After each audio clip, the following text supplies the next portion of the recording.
When the multinational force and observers stood up in 1982, the 82nd and 101st Airborne Divisions formed the core of the U.S. participation. A little more than 2 years ago, the National Guard took over the peacekeeping duties in Egypt, and every 6 months, a new infantry battalion rotates in for service in the Sinai. The mission did not change, so the soldiers coming here, but the mission didn't change. So what we're doing versus what the active duty did, there's really no difference.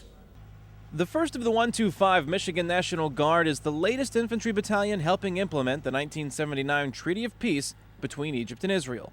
They had just over 2 months to get ready for duty.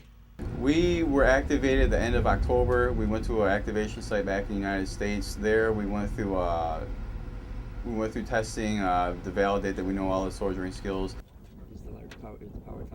For an infantry battalion ready for war in Iraq and Afghanistan, peacekeeping in Egypt was a mission that sent them back to the books in the weeks leading up to their deployment. We're used to wartime task of conducting an assault or an ambush or defense.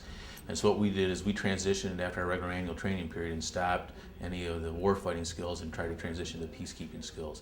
Still the same skills as far as individual tasks of observe and report, is still communication, our situation reports and so forth, are a lot of similar tasks, but the idea of peacekeeping versus warfighter skills, there's a difference here, and we try to make that transition. Because the MFO mission doesn't make headlines, many didn't even know the U.S. Army was in Egypt. We learned why the MFO exists, how it was created, why it was created. We learned about the history of the Sinai, the previous wars between Egypt and Israel, and then we learned about our specific duties while we're going to be here. What exactly is allowed in each different zone of the Sinai, what to do if we do see a violation, how to handle the violations. The mix of National Guard and active duty Army units working together in the Sinai is one more example of the one team, one fight concept.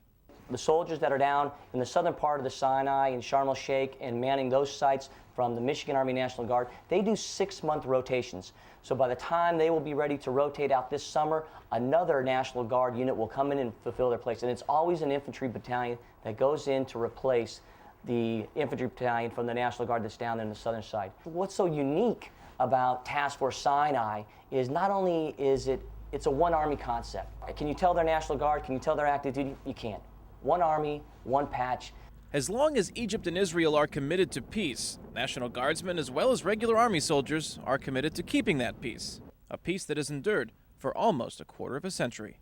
In the Sinai, Kane Fairbaugh, AFN News.